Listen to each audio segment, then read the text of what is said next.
2020년 말 일본 정부의 기밀 안보 정보망이 중국 인민해방군 산하 해커들의 공격을 받아서 다량의 정보가 무차별로 노출된 것으로 알려졌습니다. 워싱턴 포스트는 2020년 말 중국군 해커가 일본의 기밀 군사망을 뚫는 데 성공을 했고 작전 계획을 비롯해 군사적 결점 등에 대한 모든 정보를 최대한 확보하고자 했다고 전했습니다. 오늘은 전국에 구름이 많이 끼는 가운데 동해안과 제주도에는 가끔 비가 내리겠습니다. 오후에는 기층이 불안정해져서 곳곳에 강한 소나기가 오는 곳이 있겠습니다. 예상 강수량은 강원 영동과 경북 북부 동해안은 10에서 60mm, 제주도는 5에서 60mm입니다.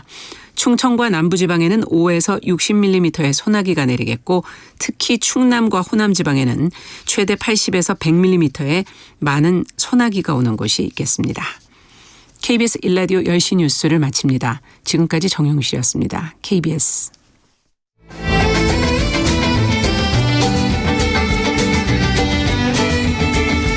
오늘을 함께하며 여러분의 내일을 응원합니다.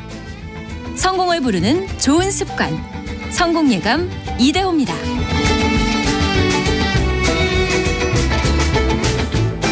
성공예감 이대호입니다. 2부가 시작됐습니다. 10시 5분에 만나는 성공예감 이대호입니다. 2부 시간이죠. 태풍 카눈이 올라오고 있습니다. 그래서 또 이제 긴장하고 미리미리 준비를 좀 해야 될 텐데요. 주변의 축대, 배수구, 지붕 등을 점검해야겠고요. 또 해안가, 방파제, 산간, 계곡 등 방문은 자제해 주시길 바라겠습니다. 그리고 바람의 날아갈 위험이 있는 간판이라든지 화분, 또 창틀까지도 미리 단단히 고정하고요. 또 하천이나 저지대에 주차된 차량들은 미리미리 안전한 곳으로 이동하는 게 좋겠습니다.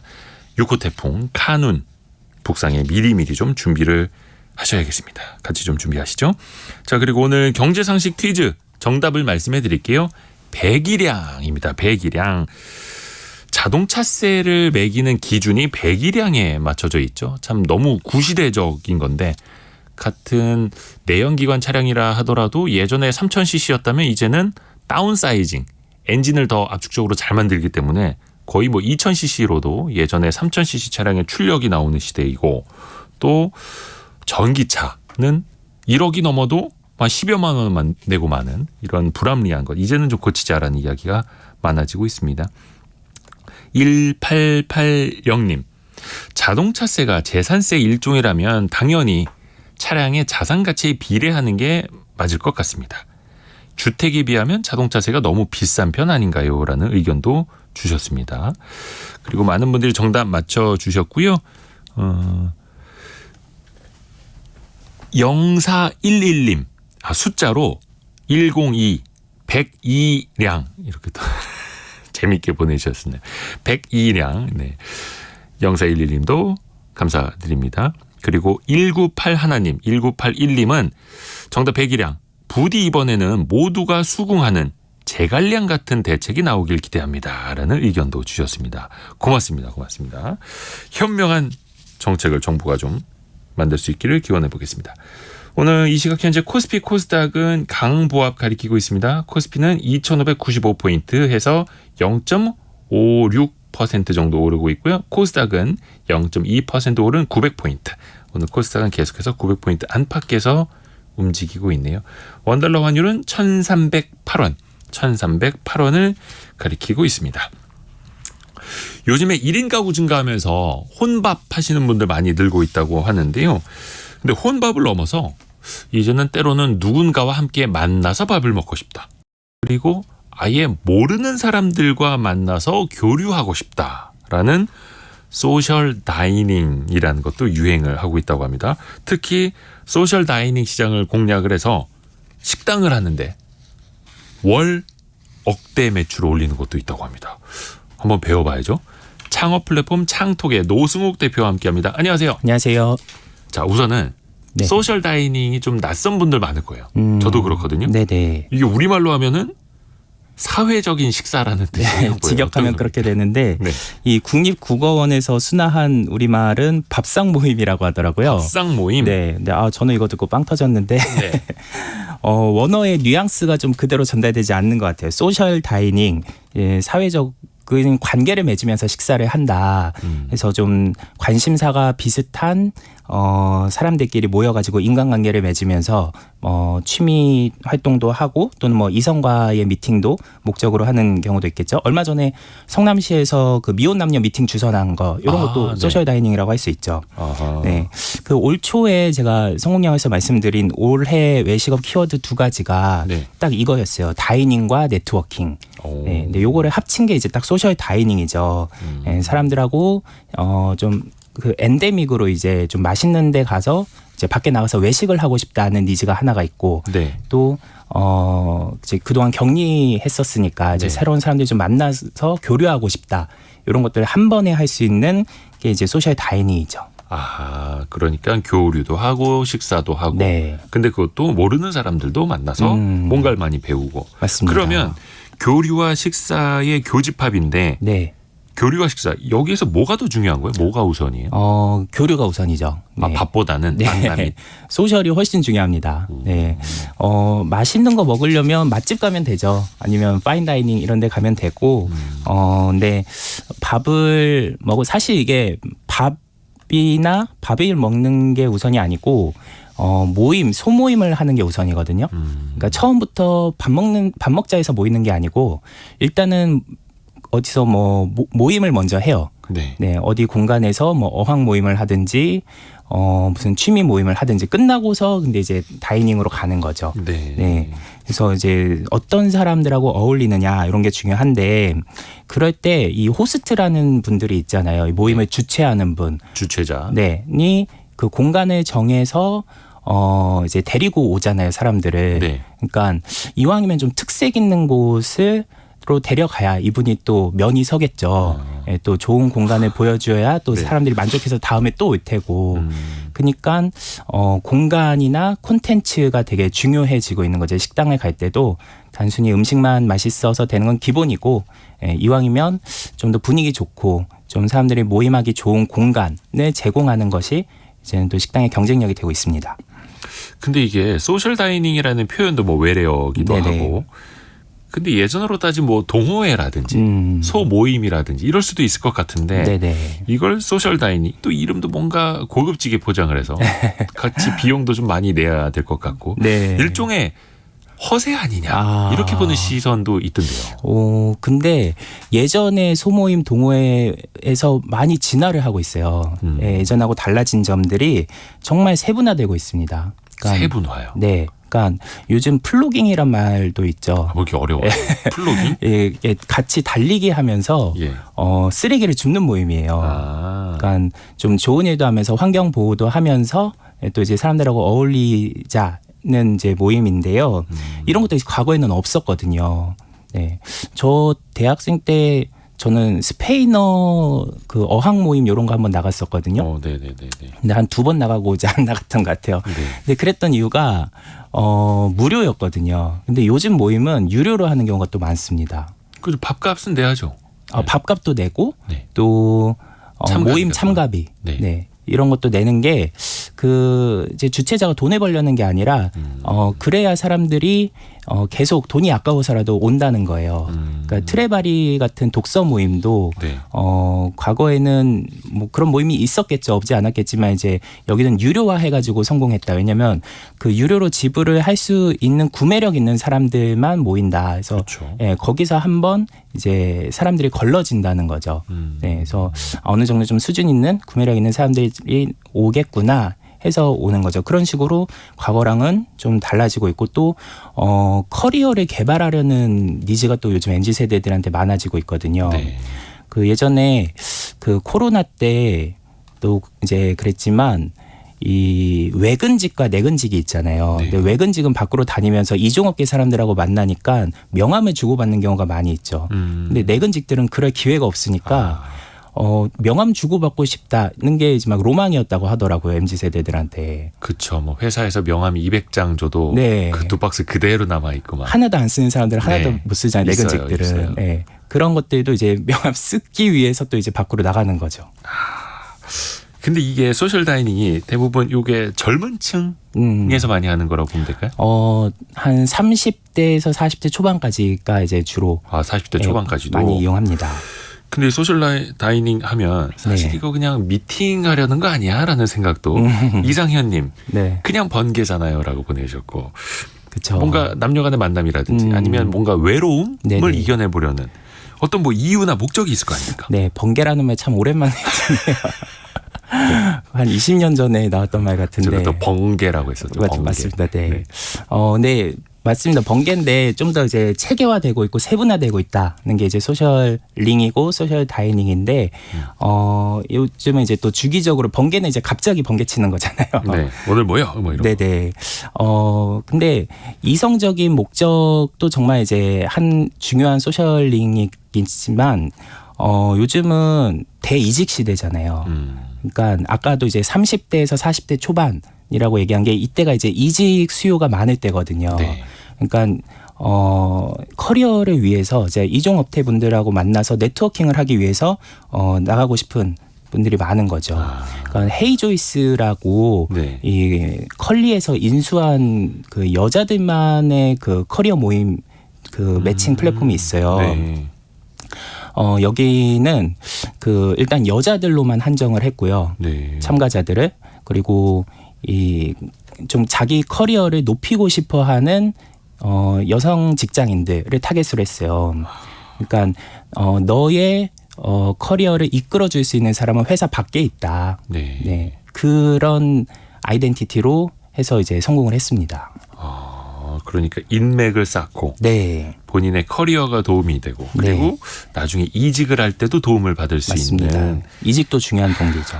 그러니까 그냥 젊은 사람들의 문화적 교류, 남녀 간의 만남이 아니라 그 이상의 사회적인 의미가 있는 거네요. 맞습니다. 그냥 밥상 모임, 밥 먹으러 모이는 게 아니고. 네. 자, 그러면 이 밥상 모임이라고 할 수 있는 소셜 다이닝 구체적인 사례를 좀 한번 들어볼까요? 네. 요즘 이 소셜 다이닝 전에 이제 소셜 링을 한다 그랬잖아요. 모임을 네, 주최하는 모임 자체. 네, 플랫폼들이 많아졌는데요. 네. 뭐 낯선 대학이라는 플랫폼도 있고 문토, 남의 집 프로젝트 또 당근마켓에서도 투자를 받았었는데 얼마 전에 좀 서비스를 종료했더라고요. 네. 그리고 이제 트레바리 또 취향관 요런 이제 플랫폼들이 많아지고 있고 또 이제 투자도 받고 있고 하는 트렌드인데 낯선 대학은 이제 제 후배도 거기 참여를 해가지고 제가 이제 얘기를 주워 들었는데 네. 기존 멤버의 초대가 있어야지만 들어갈 수 있다 하더라고요. 네. 네, 그리고 동종업계 멤버들은 들어올 수 없다. 예. 그러니까 뭐 한 업종에서는 딱 한 명만 있어야 된다. 네, 이미 이제 뭐 기자가 있다. 그러면 이제 기자 두 번째는 이제 올 수가 없고요. 그래서 이종업계 분들하고 계속 이제 네트워킹을 하려는 거죠. 네. 그러니까 꼭 같은 취미나 지역 기반이 아니더라도 관심사가 같지 않더라도 네, 그냥 랜덤으로 이제 이종업계 분들하고 만나고 싶다. 이런 모임들을 주선하는 모임들이 늘어나고 있습니다. 근데 오히려 동종업계, 내가 지금 현재 종사하고 있는 이쪽 업종 사람은 별로 만날 필요를 못 느끼는 거예요, 상대적으로. 그 동종업계를 만나면 예. 이 불편한 것들이 좀 있죠. 그러니까 일단 한 다리 건너면 알게 되고. 네. 그래서 회사 뒷담화를 마음 놓고 할 수가 없죠. 그리고 그 안에서 위계가 또 생길 수가 있거든요. 아, 나는 기자 몇 년 차고. 네네. 아, 이 기자 후배 노수욱 기자. 같은 업종이면 네, 그런 게 있잖아요. 네. 그래서 이거를 살롱 문화라고도 하는데 모이는 문화를 이 살롱 문화의 두 가지 핵심이 평등과 개방성입니다. 오, 평등과 개방성. 네. 근데 이제 평등하려면 서로 몰라야겠죠. 네. 그리고 개방적이어야 되니까 이제 이종업체 분들하고 만나야 되고 또 여기에 이제 과거에 없던 유료 문화가 또 이제 새로 생기고 있고 요즘 개방성이 정말 키워드 같아요. 그 기업들도 오픈 이노베이션 많이 하고 네. 또 오픈 채팅도 요즘 많이 하잖아요. 네. 네, 진짜 그냥 서로 알려고도 하지 않는 거죠. 네. 그런 거에서 오는 개방성과 이제 평등 문화를 중시하는 시대인 것 같습니다. 그리고 이정옥 님이 좋은 정보 주셨는데요. 서울시에서 1인 가구를 위한 소셜 다이닝, 행복한 밥상, 건강한 밥상 행사도 있네요. 행복한 밥상은 중장년층 1인 가구 대상 행사라고 또 이야기를 해주셨습니다. 그렇죠. 이게 사실 뭐 나이에 구분 없이 네. 뭐 50대끼리 만날 수 있는 거고 또 60대끼리 은퇴한 사람들 네. 만나서 제2의 인생을 준비하는 분들도 소셜 다이닝 할 수 있는 거고. 그쵸. 이게 이제 고독사나 고립 문제 이런 것들이 특히 은퇴한다. 네. 요즘은 또 이제 그 은둔형 외톨이 이런 문제들도 있으니까 예. 이제 공공기관에서도 적극적으로 아. 나서서 이렇게 주최를 하는 것 같습니다. 그런 것도 좋네요. 네네. 그죠. 사실 인간은 사회적 동물이기 때문에 혼자 있는 것보다는 나가서 만나야죠, 맞습니다. 사람을. 또 이게 외식업체들에게 외식업계에도 하나의 시장이 될 수 있는 거잖아요. 네. 어떤 영향이 있을까요? 네. 이제 식당은 그동안 이제 음식을 먹는 공간이었다면 네. 요즘은 사람들이 모이는 공간으로 새로운 역할을 요구받고 있다고 보는데요. 어떻게 보면 업의 본질이 달라지는 거죠. 네. 그러니까 요즘은 밥 먹는 거는 뭐 밀키트 그냥 사다가 집에 가서 먹을 수도 있고 그래도 싸죠. 네, 배달도 되고 네. 그러니까 물가도 비싼데. 네. 굳이 식당에 가서 밥을 먹어야 되는 이유가 과거에 비해서는 많이 줄어들고 있잖아요. 그러니까 점점 외식업에서 비외식적인 요소가 중요해지고 있거든요. 네. 네. 그러니까 미각만 만족해서는 안 되고 시각, 청각, 후각, 촉각까지 만족을 시켜야 되는데 그런 것들을 이제 공간과 컨텐츠로 보여줄 수가 있고 그런 거를 갖춘 식당에서 이제 소셜 다이닝이 일어나고 있는 거죠. 그리고 이 소셜 다이닝을 잘 노리면 좋은 게 그러니까 호스트가 1차 고객이거든요. 네. 예, 그 모임 주최자가 우선 이제 물색을 하러 오잖아요. 네. 공간에. 그래서 이분을 잘 공략을 하면 이제 단체 손님들이 이제 계속 올 수가 있습니다. 발 넓은 사람. 네. 그러니까 단체 손님들 이제 매출을 확 올려줄 수가 있으니까 네. 새로운 이제 영업 채널이 또 되는 거죠. 근데 사실 우리가 전통적으로 외식 네. 하면은 당연히 먹으러 가는 것이고 음식이 주된 것이었는데 네. 근데 어떻게 보면은 음식은 좀 후순이고 만남이 더 중요한 거고 네. 좀 주객이 전도된 거네요. 그렇죠. 그러니까 음식을 극적으로 경쟁력을 높인 게 파인다이닝이죠. 네. 고급 레스토랑. 네네. 네. 근데 이런 거는 시장이 작다고 하더라고요. 그 업계에 이 시장을 분석한 논문이 예전에 나왔는데 우리나라 파인다이닝의 주 고객층은 5,000명에서 10,000명에 불과하다. 네. 그래서 이분들이 새로운 파인다이닝 식당 생기면 돌아가면서 이제 도장 깨기 하듯이 가는 그 사람이 그 사람이다. 하고 근데 이제 더 큰 시장은 요즘은 이제 소셜 다이닝 쪽으로 몰리고 있는 건데 그래서 파인다이닝 가면 음식이 정말 주인공이고 셰프가 주인공이잖아요. 그럼 사진 찍는 대상이 음식이고 뭐 이제 셰프고 그런데 이 소셜 다이닝 가면은 이제 사람과 공간을 촬영을 하죠. 네. 그러니까 이 음식은 오히려 객체로 밀리고 있는데 물론 그렇다고 맛이 없으면은 안 되겠지만 더 중요한 건 공간과 컨텐츠. 그런 얘기가 있어요. 네. 그 가장 좋은 인테리어는 사람이다. 네.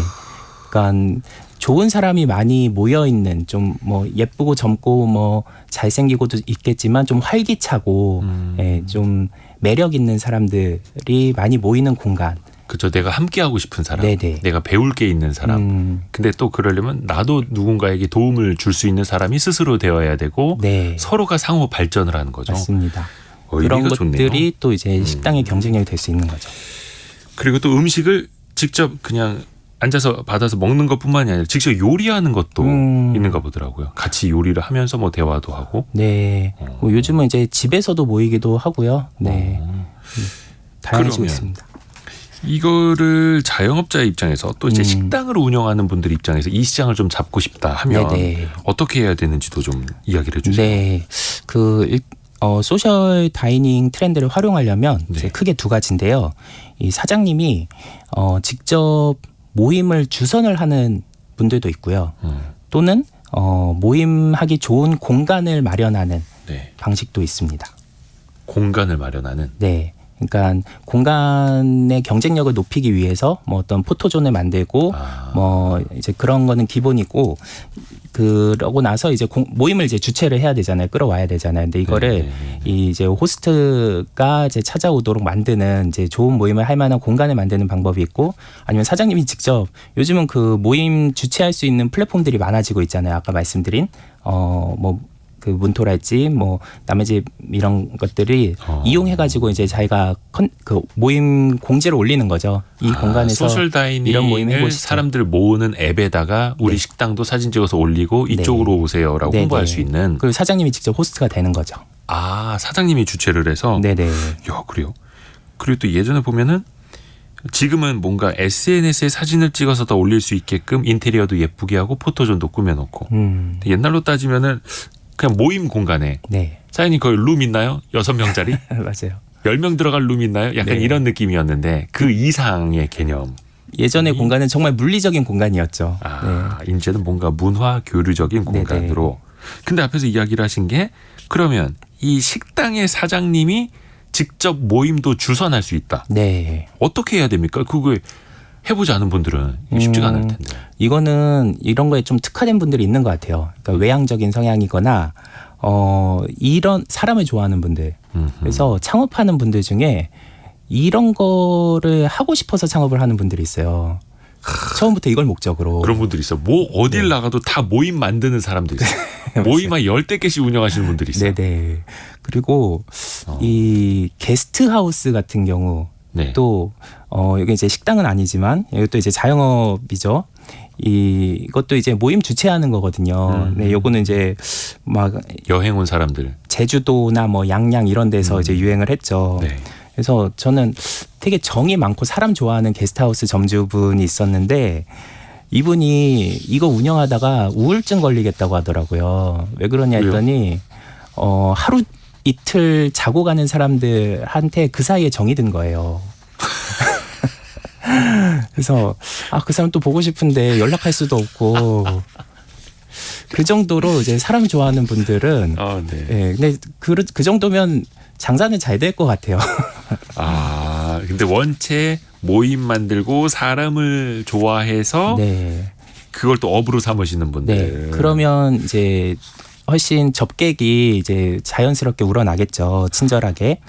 그리고 이 소셜 다이닝으로 이제 억대 매출을 올리는 분도 있는데 이분은 이제 강남이랑 명동에서 와인 바를 운영을 하시는 분이세요. 네네네. 근데 이분이 이제 모임을 직접 주최를 하세요. 네. 이분은 이제 와인 전문가여서 와인 클래스를 운영을 하세요. 그래서 와인을 마시고 싶어하는 구매력 있는 30대 후반의 여성층을 타겟팅 해가지고 네. 그래서 저도 이제 한번 가봤거든요. 그랬더니 보통 이런 모임 하면 아까 이제 이성적인 만남을 원하는 이것도 이제 강력한 수요긴 한데 네, 그렇죠. 그러다 보니까 이제 성비가 잘 안 맞거든요. 남자가 한 7-80% 되고 여자가 한 20% 되고 그래서 남자는 이제 다 찼습니다. 이제 더 안 받습니다. 이런 경우들도 있어요. 근데 여기는 여성이 80% 되더라고요. 아, 그래요? 네. 이런 모임이 진짜 드문데 이분은 그래서 이제 와인을 정말 마시기 위한 모임이지 이성적인 그런 목적이 아니니까 진짜 와인이 좋아서 모이는. 네, 그래서 이제 사전에 공지를 한다고 합니다. 이성적인 목적이나 그런 대화는 좀 삼가 주세요. 그랬더니 아주 건전하게 모임이 진행이 되더라고요. 이야, 완전히 반대네요. 성비가. 그러면. 네네. 근데 또 반대로 이걸 이제 들으시는 젊은 남성분들은 또 여기가 어디야 이럴 수도 있고. 근데 와인을 좋아해야 되고 뭐 30대 중후반이에요? 네네. 타겟층이? 네. 그러면 이게 장사하는 사람 입장에서 보면 타겟층이 너뭐 좁은 거 아닙니까? 시장이? 그래서 예. 이 소셜 다이닝은 기본적으로 선택과 집중을 해야 됩니다. 아, 오히려. 네. 그러니까 이 아까 컨셉이 이제 컨텐츠가 있어야 되고 공간이 이제 컨셉이 있어야 된다 했는데 그러려면 특정 우리 가게의 공간을 즐길 만한 계층이 누구인가를 먼저 분석을 해서 그쪽으로 타겟팅을 하는 게 맞습니다. 모든 남녀노소를 다 받으려고 하면 정말 대중적인 식당이 되고 이제 특징이 없어지죠. 네. 네, 그래서 이 컨셉팅이 무조건 중요한데 이분은 이제 20, 30대도 아니고 30대 그것도 후반, 중후반 그리고 여성 이렇게 2번, 3번 이렇게 잘게 쪼개서 선택과 집중을 한 거죠. 아하, 오히려 그냥 남녀노소 다 받아야지가 아니라 네. 선택과 집중을 해서 그 타겟층을 확실하게 끌어들이는 네. 그게 더 이 시장에는 맞는 거예요. 남녀노소 다 받는 거는 이제 맛집의 전략이고요. 네. 예, 대중적인 맛집의 전략이고 공간은 타겟팅을 해야 된다. 근데 아까 그 매출 1억이 네. 연 매출이 아니라 월 매출이라는 거죠. 네, 월 매출이. 월 매출 1억. 네. 와인 가지고. 네, 그러니까 요즘 와인바 와인샵 엄청 많이 생겼잖아요. 네. 근데 이 분도 이제 와인바 와인샵을 해보려고 보니까 네. 와인샵은 대형마트를 이길 수가 없다. 가격 경쟁력으로 따지면. 네. 네. 그래서 실제로 이제 와인샵들이 좀 어려운 경우들이 많이 있거든요. 네. 와인샵은 그냥 와인만 전문적으로 와인만 판매. 파는, 네, 병자 유통만 이렇게 하는 판매하는 거죠. 거. 네. 네. 근데 그거는 이제 대량으로 떼오는 그 규모의 경제를 이길 수가 안 되죠. 없다. 가격에서 네. 안 되죠. 그래서 와인샵으로 하려면 대형마트가 거래하지 않는 정말 소규모의 와이너리들을 발굴해가지고 떼와야 되는데, 희귀한 와인. 네네. 네. 근데 그런 거는 그만큼 발품을 많이 팔아야 되고 또 그런 데가 또 우리랑 거래를 한다는 보장도 없으니까 이제 그만큼 어려운 시장인 거죠. 네. 그래서 와인샵은 어렵고 그렇다고 이제 와인바만 하려니 너무 이제 또 경쟁이 치열하고 해서 클래스를 여신 거예요. 모임을 주최를 하신 거예요. 그리고 이분이 있는 가게가 아주 메인 상권은 아니거든요. A급 상권에서 약간 이면도로 쪽 사람들이 많이 가지 않는 쪽에 있어가지고 찾아오게 해야 되잖아요. 네. 그러려니까 이제 어떤 뚜렷한 목적이 있어야 되고 그게 이제 클래스다 생각을 하신 거죠. 그리고 이분이 부가 수익을 올리는 게 예. 와인 클래스를 하고 나면 한 6병 정도의 와인을 시음을 하게 되거든요. 네. 네. 그러면 그중에 맛있는 와인이 있을 거 아니에요. 네. 그거를 이제 판매를 하는 거예요. 이거 이제 집에 가서도 이제 더 드셔보셔라, 나눠 드셔라. 그러면 3명 중에 1명이 또 그거를 사간다고 하더라고요. 온 김에 내가 맛있게 먹은 와인을 한 병 사가는. 네. 그러니까 와인샵만 운영하면 와인을 파는 게 목적인데 이거를 시음을 할 수가 없잖아요. 그렇죠. 네, 병 하나를 다 딸 수가 없으니까. 그쵸. 네. 근데 그거를 6병을 시음을 할 수 있으니까 한 10만 원 이상 참가비를 내고도 추가로 또 와인을 사가더라. 그렇게 해서 월 매출 1억 이상을 버시더라고요. 김정학님이 초기 투자비가 많이 들겠어요. 원가를 잘 생각해서 와인바를 운영해야겠네요라고 보내주셨는데요. 근데 사실 그러면은 월 매출 1억이면 네. 객단가도 높아야 되잖아요. 많이 받아야 되잖아요. 네네. 그 와인이 기본적으로 이제 뭐 몇만 원 이상 하니까 네. 네, 일반 음식만큼 이제 비싸기는 한데 대신에 이분이 이제 비싼 와인만 취급하는 건 아니라고 하고요. 이제 판매도 하려면 어느 정도 이제 사갈 수 있는 수준의 가격대여야 되니까. 네. 네. 그래서 이분은 와인에서는 오히려 마진을 많이 남기진 않는다고 하더라고요. 아, 그래요? 그보다는 보통 마시는 걸로 네, 그렇죠. 마진 많이 남길 것 같은데. 그러니까 식당은 그것도 이제 반대인 거예요. 그러니까 파인다이닝이 네. 음식이 정말 비싸잖아요. 네네. 근데 음식에서는 사실 별로 남는 게 없어요. 그럼 뭘로 남겨요?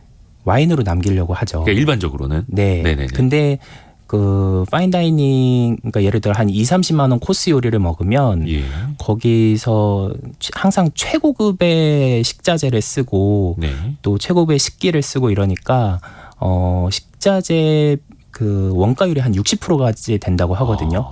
예, 일반 식당이 2배나 되는 거예요. 네.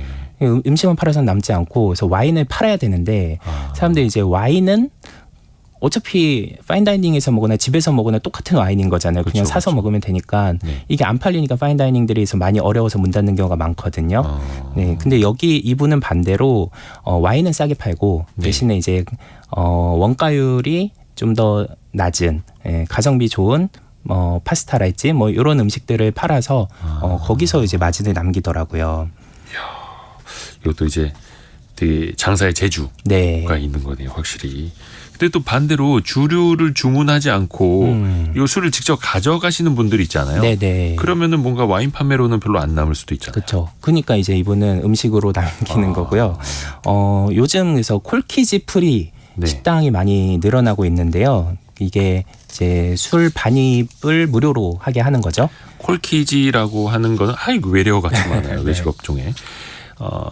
술을 누가 직접 준비해 가는 대신에 일종의 뭐라 해야 되나 비용을 그쵸. 식당에다 지불을 하는 거죠. 네, 내가 그러니까 술을 차림비를 외부에서 주는 거죠. 차림비. 네. 차림비라고 하면 되겠네. 차림비 없습니다라고 하면 되지. 콜키즈 프리 꼭 있어 보이려고 말이야.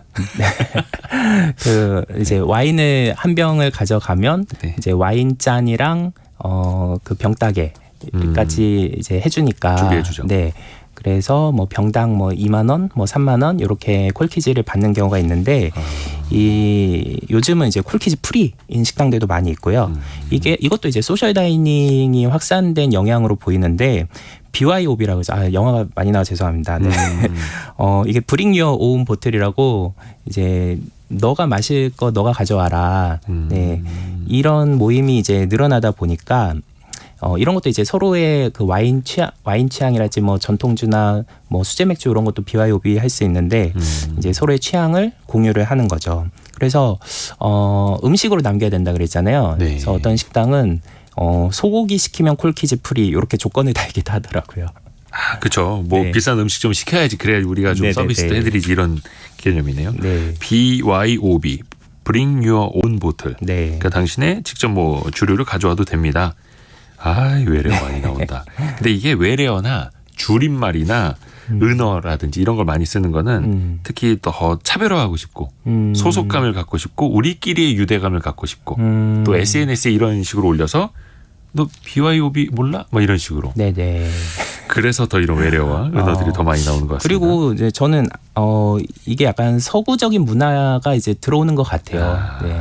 그러니까 모르는 사람하고 개방적으로 이렇게 만나고 하는 게 사실 전통적인 그런 문화는 아니었던 것 같아서 살롱 문화라 그러잖아요. 네. 네네네네. 그렇죠. 그리고 또 아까도 중요한 게 사실은 음식보다 중요한 게 공간이라는 곳의 네. 의미, 만남이라는 것의 의미인데 그러면 모이기 좋은 공간을 제공하는 어떤 전략 같은 것도 좀 알려주세요. 어떤 걸 준비하면 좋을지. 네. 그러니까 소셜 다이닝 시장을 노리겠다 예. 하는 분들이면 일단 상권 분석부터 사람들이 모이기 좋은 입지에다가 이제 가게를 열어야겠죠. 근데 너무 또 A급 상권의 A급 입지는 비싸니까. 네네네. 그래서 그 교통이 편리한 A급 상권의 B급 입지.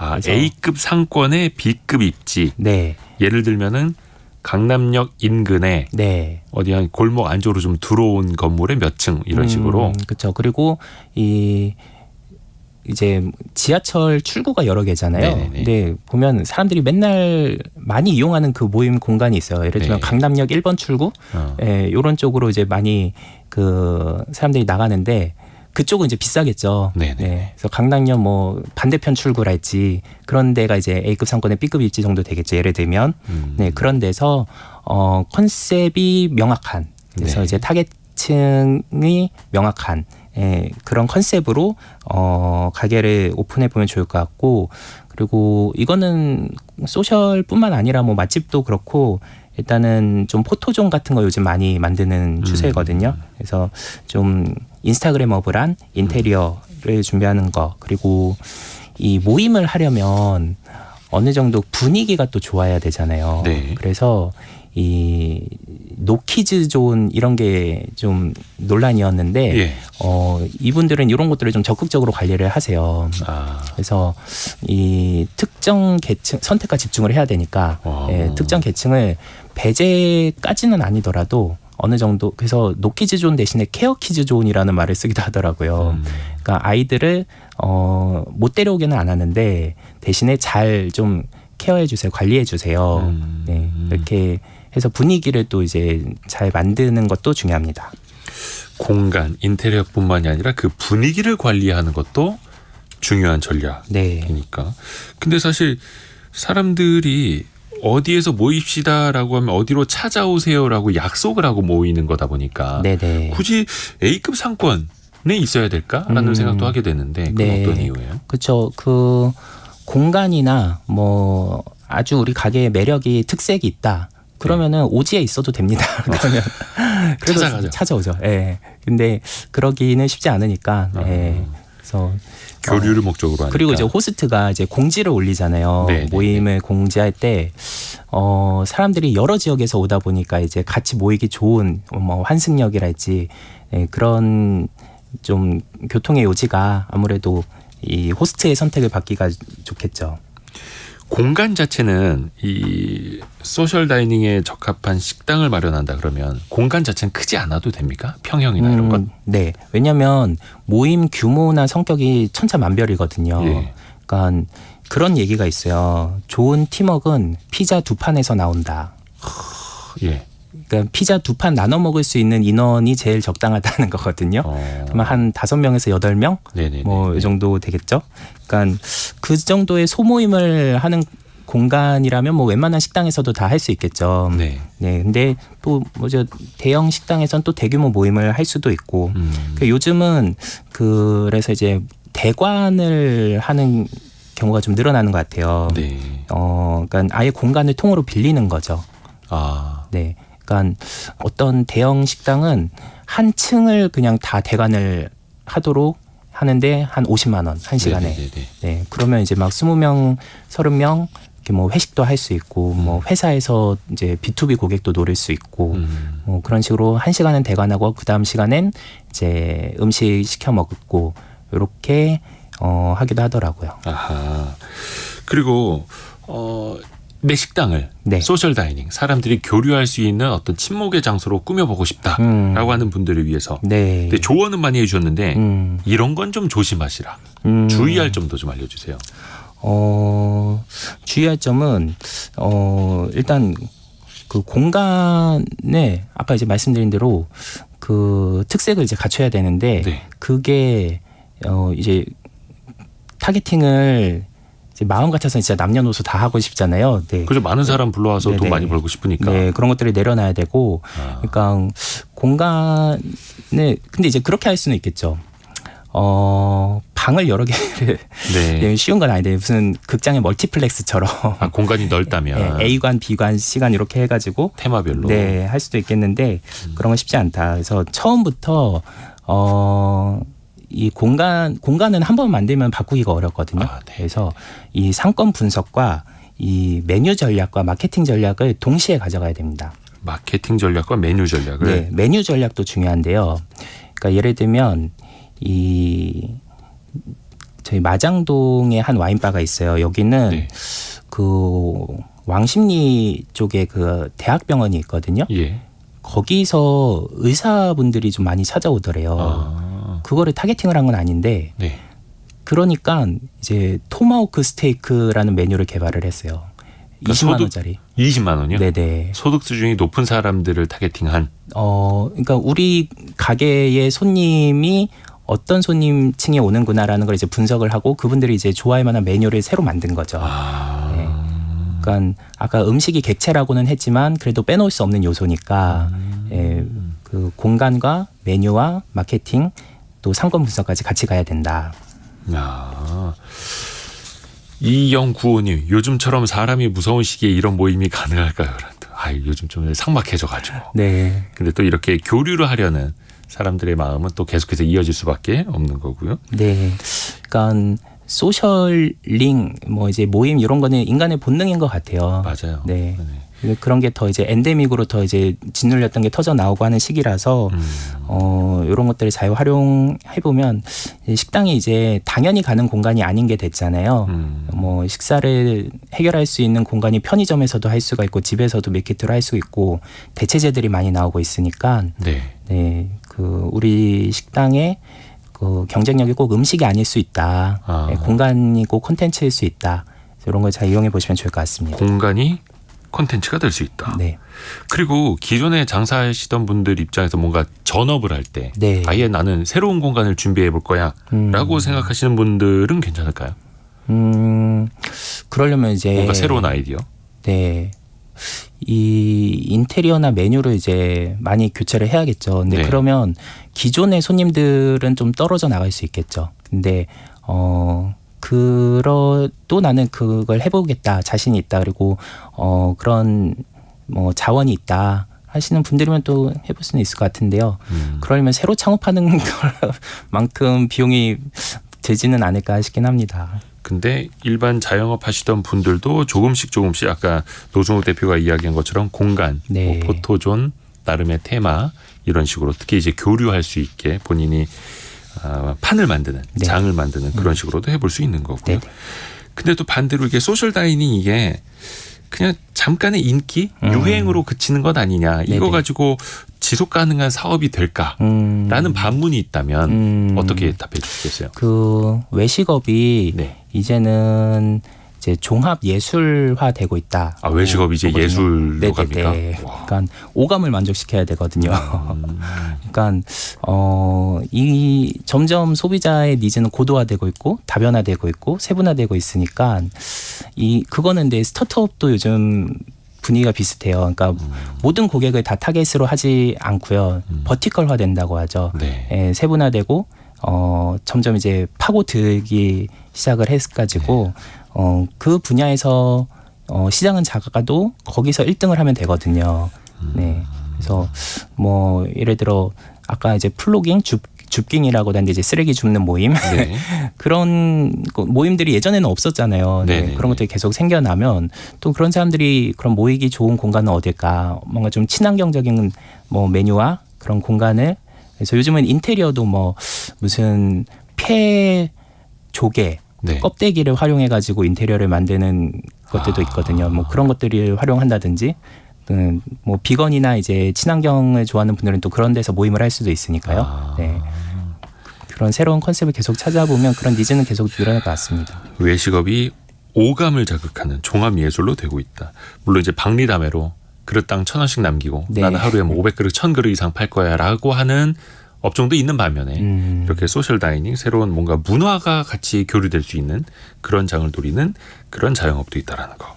새로운 것도 많이 배웠습니다. 네. 노승욱 대표와 함께했습니다. 고맙습니다. 감사합니다. 감사합니다. 라디오 정보센터 다녀오겠습니다. 기상청은 태풍 카눈이 모레 오전에 남해안에 상륙한 뒤 중부 내륙으로 계속 북상함에 따라 내일 오후부터 전국이 태풍 영향권에 들 것으로 예측했습니다.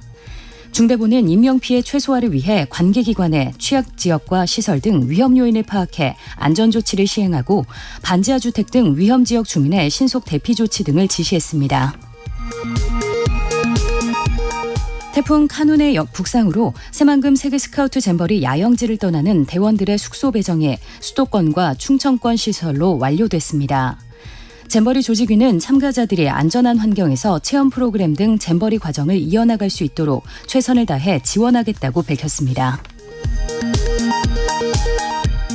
산업통상자원부는 올여름 최대 전력 수요가 예상보다 높아진 상황에서 전력 공급에 차질이 없도록 긴장감을 가진 채 여름 비상 대응 체계를 유지하기로 했습니다. 폭염이 지속 중인 가운데 어제 최대 전력 수요는 역대 여름 중 가장 높은 93.6기가와트를 기록했습니다. 올해 6월 경상수지가 58억 7천만 달러 흑자로 집계됐습니다. 수출보다 수입이 더 크게 줄고 해외에서 받은 배당도 늘면서 2달 연속 흑자를 기록했습니다. 하지만 상반기 전체 경상수지 흑자 규모는 작년 같은 기간에 10분의 1로 축소됐습니다. 지금까지 라디오 정보센터 조진주였습니다. 여러분의 질문으로 만들어지는 시간 애프터 서비스 코너입니다. 유혜진 리포터 어서 오세요. 네, 안녕하세요. 자, 질문 들어보죠. 네, 어제 경제뉴스 브리핑 시간에 아파트 청약시 중소형이 경쟁률이 높고 인기가 많다는 소식 전해드렸는데요. 네. 이선화님, 35평이면 소형인가요? 중형인가요? 하고 질문 주셨습니다. 35평이요. 네, 중형이죠. 중형인가요?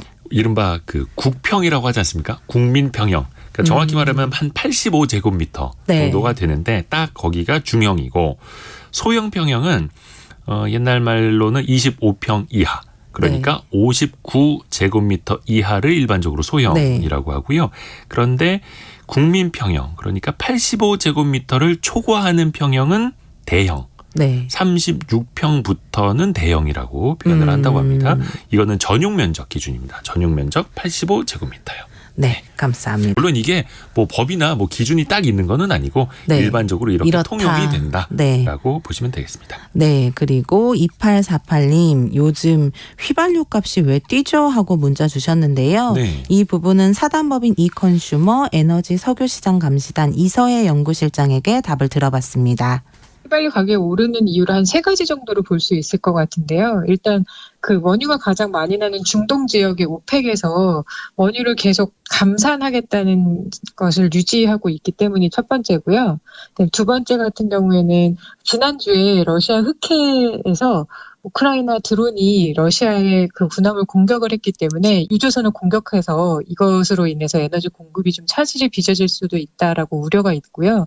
마지막은 여름철에 지금 이제 휴가를 가시거나 나들이를 하시는 인파가 이제 급증을 하고 있어서 여름에 항공이나 도로 여행에 따른 원유 수요가 굉장히 급증하고 있고요. 또 미국과 인도에서 경제가 회복하고 있고 또 중국 또한 석유 수요가 굉장히 이렇게 증가하고 있다는 그런 석유 수요로 인해서 석유 수요가 높아지면서 가격이 올라가고 있습니다. 한 2달 전까지만 하더라도 서부 텍사스산 중진료 가격이 배럴당 $70, 네. $69 이렇게 갔었는데 최근엔 $82까지 올라와서 아마 주유소 가시는 분들 네. 체감을 하고 계실 겁니다. 네. 자, 다음은 증여세 관련된 질문이 있네요. 네, 어제 돈벌이 투자백서 시간에 자녀를 위한 재테크 방법에 대해 알아봤는데요. 조혜숙님, 아이 이름으로 통장을 만들어서 어른들께 받은 용돈을 입금해주고 있는데 이것도 2천만 원이 초과될 경우 신고해야 하나요? 하고 질문을 주셨습니다. 이 부분은 116 국세 상담센터에 문의를 해봤는데요. 용돈을 받아서 바로 필요한 곳에 쓰면 증여세 신고 대상이 아닌데 이것을 축적을 하면 증여세 과세 대상이 된다고 합니다. 따라서 2천만 원이 초과되면 당연히 신고를 하셔야 합니다. 아하, 그냥 어디에다 쓰거나 뭐 교육비로 지출하는 게 네. 아니라 저축을 하거나 네. 계속해서 투자를 해서 쌓아 올라가는 거는 전산상으로도 그렇죠. 딱 잡히게 되어 있죠. 다음 질문은요. 네, 어제 퀴즈 정답이 밈이었는데요. 네. 신승호님, 밈, 도킨스의 이기적인 유전자에서 나온 개념인가요? 하고 질문하셨습니다. 맞습니다. 신승호 님이 정확하게 알고 계시고 어제 메시지를 주셨고요. 요즘에 말하는 밈이라는 건 MEME. 네. 이걸 우리 한글로 우리말로는 밈이라고 하는데 모방 가능한 사회적 단위를 총칭하는 개념으로 이제는 불리고 있습니다. 어원이 1976년에 나온 책인데요. 네. 리처드 도킨스의 이기적 유전자라는 책인데 네. 문화의 진화를 설명할 때 처음으로 등장한 네. 용어라고 합니다.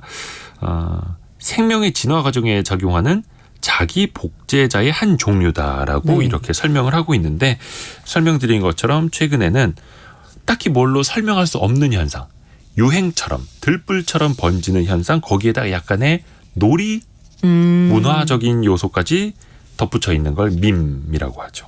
네, 그리고 김창우님, 언제부터 주식에 밈이란 용어가 쓰이게 된 건지 궁금해요 하고 문의 주셨습니다.